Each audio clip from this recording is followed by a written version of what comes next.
Olá pessoal, mais uma aula de física e na aula de hoje nós vamos falar sobre o campo elétrico gerado por várias cargas, né? Então o que acontece quando você tem em algum ambiente mais de uma carga elétrica? Na realidade é o seguinte, aqui eu coloquei uma situação em que nós temos apenas duas cargas e o que acontece é que cada uma dessas cargas vai gerar o seu próprio campo elétrico.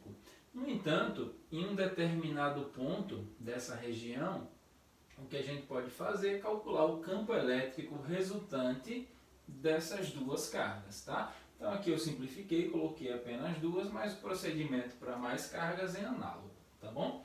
Então o que acontece é o seguinte, ó. Observe que aqui eu coloquei uma carga elétrica Q1 negativa, uma carga elétrica Q2 positiva, e aí essa carga Q1 ela gerou um campo elétrico de aproximação, tendo em vista que ela é negativa, então nós já aprendemos que o campo elétrico é de aproximação, está aqui.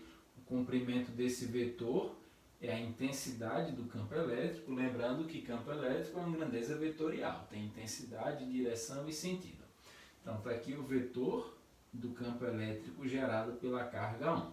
Já a carga 2, que é positiva, vai gerar um campo elétrico de afastamento. Tá? Então está aqui a direção e o sentido do vetor, né? O sentido é afastamento, já que ela é positiva. Então cada uma das cargas gerou o seu próprio campo elétrico. Só que aqui nós temos um terceiro vetor que é justamente o campo elétrico resultante. Como que eu cheguei nesse vetor aqui? Observe que eu usei a regra da adição de vetores. Tá? Então o campo elétrico resultante é a soma vetorial dos campos elétricos parciais. Então, repito, o que eu usei aqui foi a chamada regra do paralelogramo. Então, como é que eu faço para determinar o vetor campo elétrico resultante? Observe, ó, aqui eu tenho o vetor campo elétrico E1. Tá? Então, aqui nessa posição eu coloquei um vetor semelhante a esse. Ele está na cor verde. Então, a partir da extremidade do vetor E2, eu coloquei a origem do vetor E1. Então, peguei esse vetor que estava aqui e coloquei aqui. A mesma coisa eu fiz com o vetor E2, coloquei aqui. E aí eu formei um paralelogramo, sendo que aqui eu tenho a origem de E1 e E2, e aqui eu tenho a extremidade também de E1 e E2. E aí eu ligo formando o campo elétrico resultante, tá? O vetor campo elétrico resultante. Então dessa forma eu determinei a direção e o sentido do vetor campo elétrico resultante. Agora, como é que eu faço para determinar a intensidade? Como é que eu faço para calcular o comprimento desse vetor? Isso nós vamos responder daqui a pouco. A intensidade do E1 e do E2 você calcula usando essa fórmula que nós já vimos anteriormente. Essa é a fórmula que determina a intensidade do campo elétrico. Tá? Dado uma carga, a distância em um determinado ponto, você consegue, através dessa fórmula, determinar a intensidade, ou seja, o comprimento desse vetor. Agora, e o comprimento desse vetor? Será que é simplesmente somar? Na realidade, não. Aqui é uma soma, mas é uma soma vetorial. Então, na hora de fazer as contas, não vai ser tão simples assim, tá? A gente vai precisar retirar esses vetores e montar uma outra fórmula. É isso que a gente vai fazer a partir de agora. Para isso, eu vou fazer o seguinte, ó. Eu vou pegar parte dessa figura, perceba que aqui eu tenho um paralelogramo, e imaginando que essa é uma diagonal, essa diagonal divide o paralelogramo em dois triângulos. Então, eu vou pegar um desses triângulos apenas. Eu vou pegar esse aqui. Então, nós temos o seguinte, ó. Esse lado é o vetor E1, o comprimento do vetor E1. Aqui, nós temos o comprimento do vetor resultante. E aqui, nós temos o E2. Tá? Então, o que eu fiz aqui foi retirar esse triângulo. Tá? Então, E1, resultante E2. E eu vou precisar também saber esse ângulo aqui. Quanto será que ele vale? Observe que aqui na figura tem um ângulo que eu chamei de alfa, que na realidade é o ângulo entre o E1 e entre o E2. Só que a gente sabe um pouco sobre paralelogramo e entende que dois ângulos que são consecutivos, eles também são suplementares. Então, se aqui é alfa, esse ângulo que eu estou considerando aqui é o suplemento do alfa. Ou seja, ele mede 180 graus menos o alfa. Tá? Então, agora, já que eu preciso determinar o comprimento desse vetor, eu vou utilizar o que na matemática nós chamamos de lei dos cossenos. Tá? Então, o que diz a matemática? Para determinar esse lado, lembrando que é esse lado que me interessa, eu vou precisar do quadrado desse lado, repetindo, eu estou usando a lei dos cossenos, então, o quadrado desse lado é igual à soma dos quadrados dos outros dois, ou seja, E1 ao quadrado mais E2 ao quadrado, menos 2 vezes o produto desses dois lados aqui, então 2 vezes E1 vezes E2, vezes o cosseno do ângulo formado entre esses dois lados, ou seja, 180 graus menos alfa. Então, isso é o que nos diz a lei dos cossenos. Então, eu vou tentar melhorar essa expressão para chegar em algo que nos permita calcular a intensidade do campo elétrico resultante. Tá? Então, eu vou só manipular aqui, fazer algumas operações algébricas, de modo que fique uma fórmula mais aceitável, digamos assim. Então, o que nós temos é o seguinte, ó, o campo elétrico resultante ao quadrado é igual ao campo elétrico parcial 1 ao quadrado mais o campo elétrico parcial 2 ao quadrado. Observe que eu vou fazer o seguinte, ó. Aqui nós temos o cosseno de 180 menos alfa. Só que a gente sabe lá da trigonometria que o cosseno de 180 menos alfa é a mesma coisa que menos o cosseno de alfa. Então, isso aqui eu vou substituir por menos o cosseno de alfa. Aí eu tenho menos 2 vezes E1 vezes E2 vezes menos o cosseno de alfa. Portanto, campo elétrico resultante ao quadrado é igual ao E1 ao quadrado mais E2 ao quadrado. Eu vou fazer o jogo de sinais com esse sinal e com esse, e aí nós temos menos por menos mais, e aí fica 2 vezes E1 vezes E2 vezes o cosseno de alfa. Bom, como eu quero o campo elétrico resultante, eu vou retirar esse expoente daqui e passo para lá uma raiz quadrada. Então, nós temos essa mesma expressão, E1 ao quadrado mais E2 ao quadrado, mais 2E1 vezes E2 vezes o cosseno de alfa, tudo isso dentro de uma raiz quadrada. Então, essa é a fórmula que nós usamos para determinar a intensidade do campo elétrico resultante, tá? Nós utilizamos a lei dos cossenos para chegar nessa relação, beleza? Pronto, agora a gente vai utilizar tudo isso que nós comentamos para resolver aquele exemplo. O que é que diz o exemplo? Determinar a intensidade, a direção e o sentido do campo elétrico resultante no ponto C. Bom, de cara eu já estou percebendo aqui que está faltando uma informação, que é justamente a distância entre esse ponto C e as duas cargas elétricas. Deixa eu só olhar aqui. Pronto, vale 3 centímetros. Então a informação que estava faltando é a seguinte, ó, aqui mede 3 centímetros e aqui também 3 centímetros. Então nós temos um triângulo isósceles, né? Então agora sim, eu preciso determinar a intensidade, a direção e o sentido do campo elétrico resultante no ponto C. Ok? Então recapitulando, essa partícula que está no ponto A vai gerar um vetor campo elétrico, a do ponto B também, e aqui no ponto C eu vou poder determinar o campo elétrico resultante, tá? Lembrando que para determinar a intensidade eu vou ter que usar essa fórmula, e para determinar a direção e o sentido eu vou ter que fazer uma ilustração através de vetores. Então vamos começar pela direção e o sentido, depois a gente faz as contas. Vamos lá, quem será o vetor campo elétrico gerado pela carga 1? Primeiro você tem que observar, ela é positiva ou negativa? Ela é positiva, então o campo elétrico é de afastamento. Então ela começa aqui do ponto C e se afasta, mantendo essa direção, tá? O sentido vai ser para baixo porque é de afastamento. Então esse é o vetor campo elétrico que eu vou chamar de E1. E1 porque ele está sendo gerado pela carga 1. Da mesma forma, a carga B também é positiva, então ela vai gerar um campo elétrico também de afastamento, então ela vai se afastar da carga. E qual é a direção? A mesma desse lado do triângulo, então vai fazer isso aqui, ó.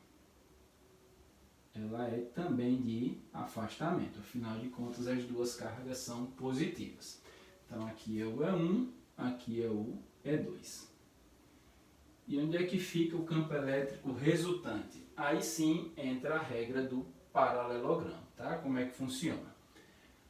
A partir dessa extremidade eu vou colocar um vetor semelhante a esse. Então é como se eu fosse desenhar de novo esse vetor aqui. Então, mesmo tamanho, mesma direção, mesmo sentido, então ele vai ficar aqui, ó. Então, aqui eu repeti o vetor E1. Ok? Agora, a partir dessa extremidade, eu coloco um vetor semelhante a esse. Então, eu vou traçá-lo aqui, ó. Tá? Para cá. Ok, então perceba que as extremidades desses dois vetores, né, que eu simplesmente copiei, elas coincidiram. E o vetor resultante vai ser justamente partindo do encontro dessas origens para o encontro dessas extremidades. Então o vetor é assim. Pronto, então esse é o vetor campo elétrico resultante no ponto C. Então já consegui fazer, né, já consegui construir o vetor que nos dá a direção e o sentido do campo elétrico resultante no ponto C. Agora o que a gente precisa é determinar a intensidade, ou seja, qual o comprimento desse vetor.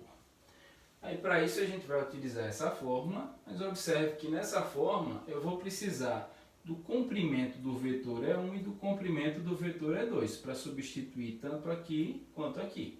Então eu vou ter que calcular E1, E2, ou seja, calculo esse comprimento, depois jogo aqui nessa fórmula para determinar o comprimento final, que é o comprimento do campo elétrico resultante. Ok? Então vamos às contas utilizando essa fórmula. Então a intensidade do campo elétrico E1 nada mais é do que K0, daqui a pouco eu substituo.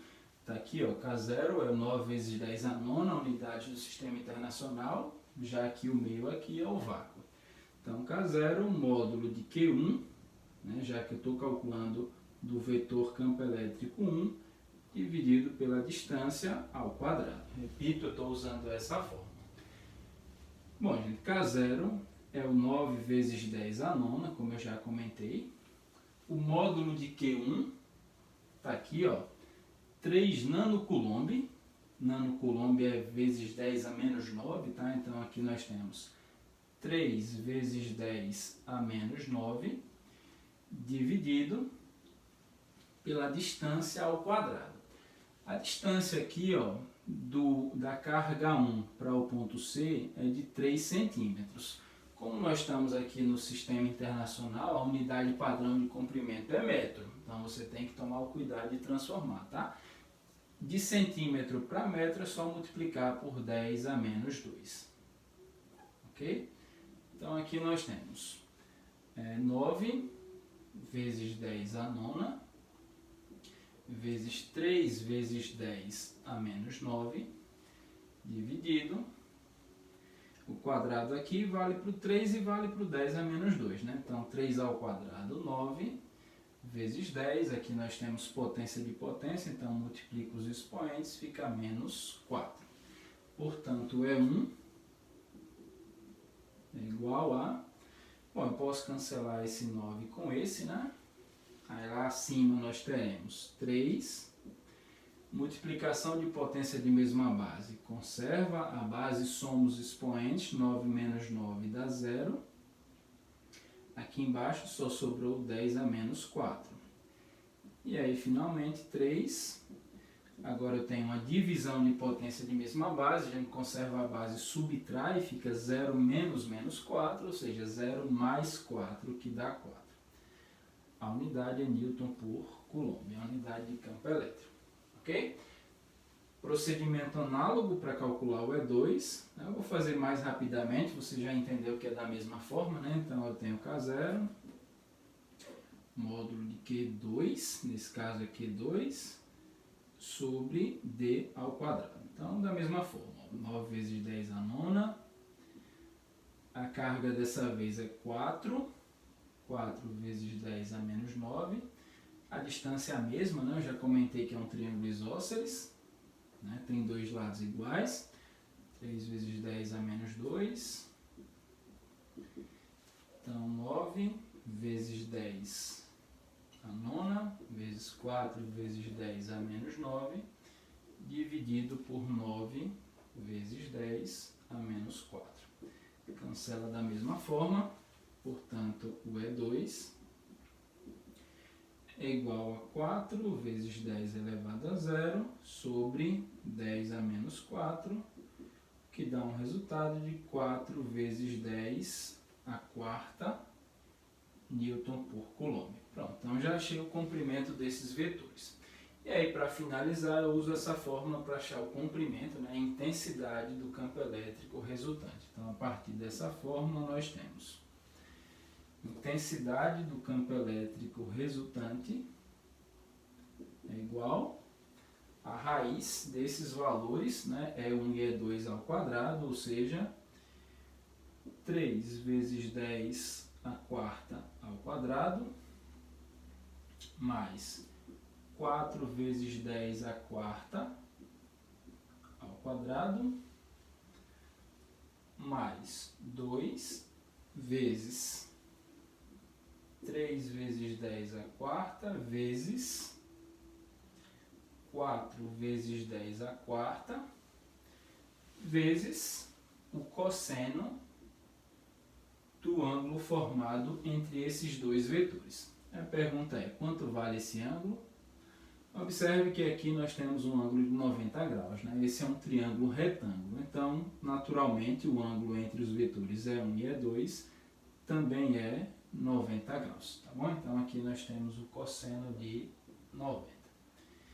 Não esqueçamos da raiz. No entanto, ali sendo 90 graus, facilita muito porque o cosseno de 90 é zero. Então, cosseno de 90 dá zero. Quando eu multiplicar tudo isso por zero, vai acabar dando zero. Então, todo esse pedaço aí, na realidade, é o número zero. Tá bom? Então, para finalizar, o campo elétrico resultante é igual, 3 ao quadrado, 9, vezes 10, 10 a quarta ao quadrado é 10 a oitava, né? 4 vezes 2 é 8, mais 16 vezes 10 a oitava também. Somando, lembrando que eu só posso somar aqui porque as potências de 10 têm o mesmo expoente, tá? Então, eu repito a potência de 10 e somo esses números aqui da frente. 9 mais 16 dá 25. Então, fica 25 vezes 10 a oitava dentro da raiz quadrada. E, finalmente, a intensidade do campo elétrico resultante é raiz quadrada de 25, que dá 5, vezes... Lembrando que aqui na raiz quadrada tem o índice 2, né? Então, é raiz quadrada de 10 a oitava. Eu divido 8 pelo 2, que dá 4. Então, 5 vezes 10 a quarta Newton por Coulomb. Ah, pessoal, então tá aí uma aula sobre campo elétrico de várias cargas. Eu dei uma visão geral de como você determinar a direção e o sentido desse vetor, né? Deduzir uma fórmula que a gente usa para calcular a intensidade desse vetor e aplicamos tudo isso que nós falamos aqui em um exemplo. Ok? Espero que vocês tenham entendido. Até a próxima aula.